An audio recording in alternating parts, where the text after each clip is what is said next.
26শে March থেকে 17ই April এই সময় সীমার যাবতীয় যা ঘটনাবলী স্বাধীনতা যুদ্ধকালীন সময়ে তা স্থান পেয়েছে তার ওই সন্দর্ভে, এবং তিনি আপনার হাসিনা সরকার যে ব্যান আরোপ করেছিলেন সেটি যেমন অবজ্ঞজনচিত কাজ হয়েছে, তেমনি ভাবে আবার খেয়াল করে দেখেন এই ব্যানও কিন্তু এই সরকার এসে তুলে নিয়েছে।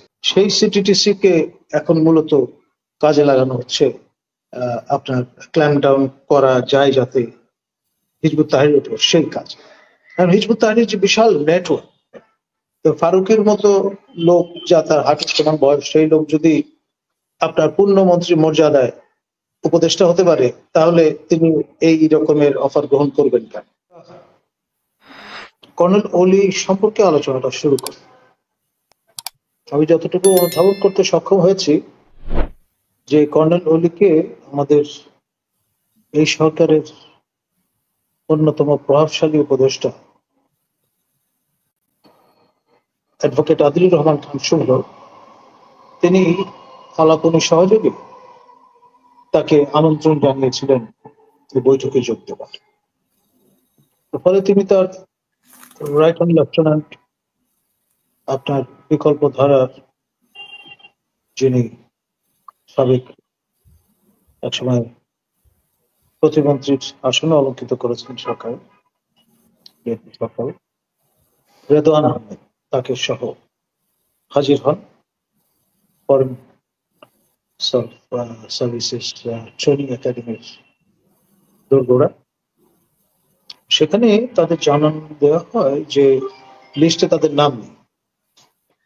এই সংবাদ অবগত হওয়ার পর ন্যাচারালি সেলফ রেসপেক্ট যেহেতু আছে, তারা সেখানে অপেক্ষা করেন, চলে এসছে। পরে তাকে ফোন করে আলাপনী সহযোগে আবারও দুঃখ প্রকাশ করেছেন সংশ্লিষ্ট মাননীয় উপদেষ্টা এবং অনুরোধ করেছেন ফিরে আসার জন্য। কিন্তু তারা একবার যেহেতু চলে এসছেন আর ফেরত যান, এবং এটা নিয়ে নানা রকমের পর্যালোচনা আলোচনা হয়েছে। তারপরে বিশ্লেষণ করে এই কথা বলবার চেষ্টা হয়েছে যে তিনি একজন বীর মুক্তিযোদ্ধা, এটা একটা অন্যতম কারণ হতে পারে। আরেকটি বিষয় হচ্ছে এই, তিনি পিএইচডি অভিসন্দর্ভ রচনা করেছেন এমন একটি সময়ের উপরে যেটা বাংলাদেশের মিসিং লিঙ্ক বলা যেতে পারে আমাদের ইতিহাসের। 26শে মার্চ থেকে 17ই এপ্রিল এই সময় সীমার যাবতীয় যা ঘটনাবলী স্বাধীনতা যুদ্ধকালীন সময়ে তা স্থান পেয়েছে তার ওই সন্দর্ভে, এবং তিনি ব্রিটেনের একটি বিশ্ববিদ্যালয় থেকে এই ডিগ্রি অর্জন করেছেন। তার যে বক্তব্য সেটি হচ্ছে যে ওই সময় সীমায় বাংলাদেশের রাষ্ট্রপতি ছিলেন প্রয়াত জিয়াউর রহমান, এবং তিনি ছিলেন তার টুয়াইস, অর্থাৎ সেই হিসেবে হয় তিনি ওই সময় ভাইস প্রেসিডেন্ট ছিলেন দেশের অথবা প্রধানমন্ত্রী ইত্যাদি। এই যে বক্তব্য সেটি আপনার স্বীকৃত হয়েছে এবং তিনি ডিগ্রি অর্জন করেছেন। আমাদের ঢাকা বিশ্ববিদ্যালয়ে এসএমএ ফায়েজ যখন উপাচার্যের দায়িত্ব পালন করছিলেন সেই সময় তিনি তার এই অভিসন্দর্ভের নির্যাস আমাদের সামনে লোকসমক্ষে তুলে ধরেন, এবং সেই থেকে তিনি বরপুত্র হিসেবে আবির্ভূত হওয়ার অপেক্ষা আমাদের রাজনৈতিক রঙ্গমঞ্চ। এবং সর্বশেষ যে টুইস্টটা সেটা হচ্ছে তার কাছে খবর আছে আওয়ামী লীগ ঘুরে দাঁড়াচ্ছে, এই যে বার্তাটা সেখান থেকে ফেরত এসে ভেতরে না গিয়ে এটা জানান দিয়েছে। তো ফলে একটা মেসেজ আছে তার মধ্যে, এটা বুঝে নিতে কারো অসুবিধা হওয়ার কথা নয়। আর ইতোমধ্যে জামাতের আমির মহোদয় তিনি নানান রকমের ওভারচার দেখানোর চেষ্টা করছেন এই সরকার ক্ষমতায় আসার পরে। তিনি ঘোষণা দিয়েছেন আওয়ামী লীগকে তারা মাফ করে দেবে, যেটা নানান রকম প্রতিক্রিয়া, মিশ্র প্রতিক্রিয়া হয়েছে জনমনে।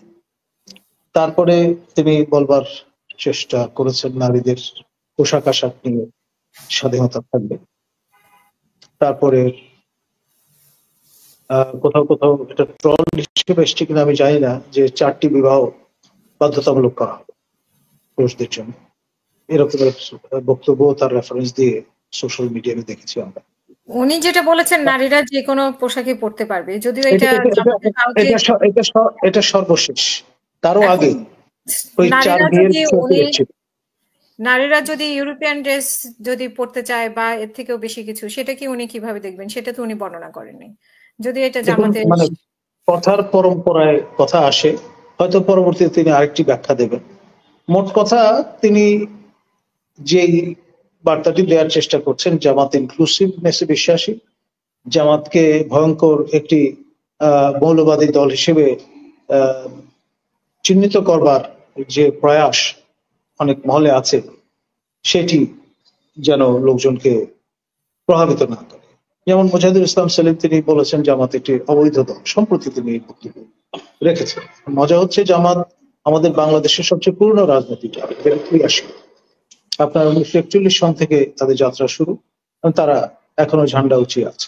মাঝখানে নানা রকম রাপচার হয়েছে ঠিকই, কিন্তু বিষয়টা হচ্ছে তড়িঘড়ি করে 2 দিনের একটা প্রক্রিয়া করে জামাত এবং শিবিরকে লাম্প টুগেদার করে আপনার হাসিনা সরকার যে ব্যান আরোপ করেছিলেন, সেটি যেমন অবজ্ঞজনক কাজ হয়েছে, তেমনি ভাবে আবার খেয়াল করে দেখেন এই ব্যানও কিন্তু এই সরকার এসে তুলে নিয়েছে।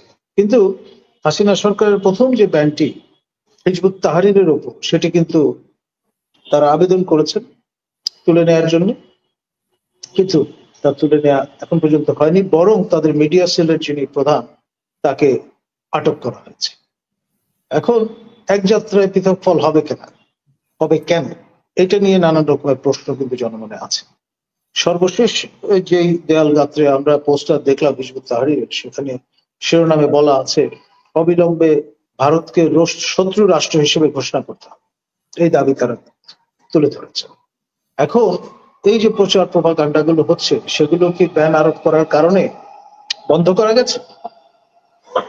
তারা নিত্যদিন নতুন নতুন হ্যান্ডবিল, পোস্টার এগুলো প্রচার করছেন, প্রকাশ করছেন, বিলি করছেন আমাদের সরকারের নাকের ডগায়।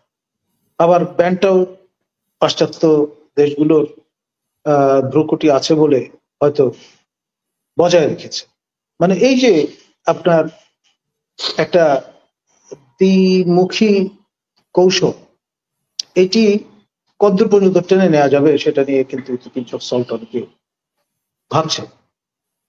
যে সিটিটিসি আপনার নিবর্তনের অন্যতম হাতিয়ার ছিল, এই যে সিটিটিসির ওপর স্যাংশন আরোপ করা হয়েছিল, সিটিটিসির যারা কর্তা ব্যক্তি অর্থাৎ প্রধান, তারাও নলেজেবল ছিলেন না বিষয়টা নিয়ে। সেই সিটিটিসি কে এখন মূলত কাজে লাগানো হচ্ছে আপনার ক্ল্যাম্প ডাউন করা যায় যাতে হিজবুত তাহরীরের উপর সেই কাজ। কারণ হিজবুত তাহরীর যে বিশাল নেটওয়ার্ক আপনার ইন্টেলিজেন্সিয়ার মধ্যে, আপনার সংবাদ মাধ্যমে, তারপর স্টেট উইদিন স্টেট অ্যাক্টরদের মধ্যে। আপনি 111-এর সময় আমি ডিজিএফআই একজন কর্তা ব্যক্তিকে বলেছিলাম যে হিজবুত তাহরীর যথেষ্ট সক্রিয়, আপনাদের মনোভাবটা কি? তারা বললেন যে রাজনীতির যে বিন্যাস, এখানে তাদের অপারেশনাল একটা গুরুত্ব আছে, আমরা ক্ল্যাম্প ডাউন করতে চাই না। তো সেই মাইন্ডসেটের লোকজন তো এখনো হয়তো সেই 14 তলায় বসে আছে, বা 22-24 তলায় যে ভবন হয়েছে সেগুন বগিচায়, সেখানেও হয়তো তাদের প্রতি সিম্প্যাথাইজাররা মোতায়েন আছে। তো সেই জন্যে আসলে বিষয়গুলো এত সহজ সরল বিষয় নয়, আমাদেরকে পার্সপেক্টিভে ফেলে দেখতে হবে। এখন কি বার্তা দিতে চাচ্ছেন উনি? কি মানে কি খবর আছে ওনার কাছে 2-1 দিনের মধ্যে কি হয়ে যাবে?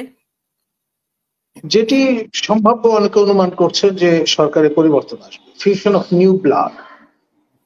একটা হতে পারে জাতীয় ঐক্যের ডাক দেওয়া হয়েছে, ভারত বিরোধিতা থেকে যেটা উৎসরিত, কেন হঠাৎ এই ঐক্যের প্রয়োজন, অর্থাৎ আপনার একটা বগি ম্যান আছে, সেটার নাম হচ্ছে ভারত। সেই ভারতকে সামনে রেখে, এই বগি ম্যান কে সামনে রেখে হুইপিংটা বাড়িয়ে একটা উন্মাদনা তৈরি করে জাস্টিফিকেশন হিসেবে সেটা হাজির করে আপনার ফিউশন অফ নিউ ব্লাড, অর্থাৎ মিউজিক্যাল চেয়ারে এখন যারা বসে আছেন তাদের বাড়ি পাঠিয়ে দিয়ে আপনার নতুনতর সংস্করণ হয়তো হাজির হতে পারে।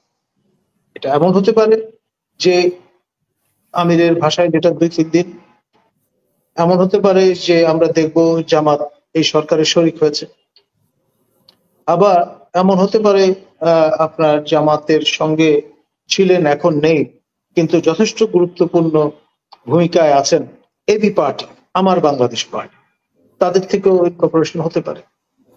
আপনার মঞ্জু সাহেব অন্যতম কাণ্ডারি, তারপর সোলাইমান চৌধুরী যিনি সাবেক সচিব ছিলেন, আমাদের আবু আলম শহীদ খান মহোদয়ের কলিগ, সিনিয়র না জুনিয়র অথবা কন্টেম্পোরারি, সম্ভবত সিনিয়র কলিগ, তিনি আপনার বাজারে শোনা গেছে যে অচিরেই পাবলিক সার্ভিস কমিশনের চেয়ারম্যানের দায়িত্ব পেতে যাচ্ছে, এবং দেখা গেল যে তিনি তার আহ্বায়কের পদ থেকে পদত্যাগ করার ঘোষণাও দিলেন ওই এবি পার্টি থেকে। পরে দেখলাম যে আমার প্রিয় ছাত্র মোবাশ্বের মনেন সেই জায়গায় চলে গেল, মানে সুলেমান চৌধুরীর হাঁটুর সমান বয়স। তারপরে শোনা গেল যে তিনি অচিরেই ক্যাবিনেটে ইন্ডাক্টেড হবেন ফারুকের মতো। পরে জানা গেল যে তাকে বলা হয়েছে যে আপনি প্রতিমন্ত্রীর মর্যাদায় আসীন হতে পারেন। তো ফারুকের মতো লোক, যা তার হাঁটুর সমান বয়স, সেই লোক যদি আপনার পূর্ণমন্ত্রী মর্যাদায় উপদেষ্টা হতে পারে, তাহলে তিনি এই রকমের অফার গ্রহণ করবেন কেন? ফলে সেটাও হয়নি। পরে কথাবার্তা চলছে, যেটা জল্পনা কল্পনা, যে নিহত দুদকের চেয়ার হিসেবে আসীন হতে পারে, সেখানেও কন্টেন্ডার আছে বলে শোনা যায়। আপনার তারেক জিয়ার পক্ষে যিনি রায় দিয়েছিলেন, যিনি পরে রীতিমতো পালিয়ে বেড়াতে হয়েছে যাকে দেশের বাইরে, একজন সাবেক বিচারপতি, তাকে হয়তো এই দায়িত্ব দেওয়া হতে পারে। মানে নানান রকমের জল্পনা কল্পনা কিন্তু তাকে ঘিরে চলছে, এবং সেখান থেকে আমরা এখন পর্যন্ত কোনো আলোর মুখ দেখতে পাই। সেই জন্য শেষ অব্দি নতুন আলোর ঝলকানি কতটুকু পর্যন্ত আপনার পূর্ব আকাশে আমরা দেখতে পাবো, জামাতের আমির সহাস্য বদনে আমাদের সামনে হাজির হবেন, সেটা এখন পর্যন্ত নিশ্চিত করে বলা মুশকিল। ইংরেজি এক্সপ্রেশনটা আছে টাচ উড, আমি তাই করলাম। ধন্যবাদ। অসংখ্য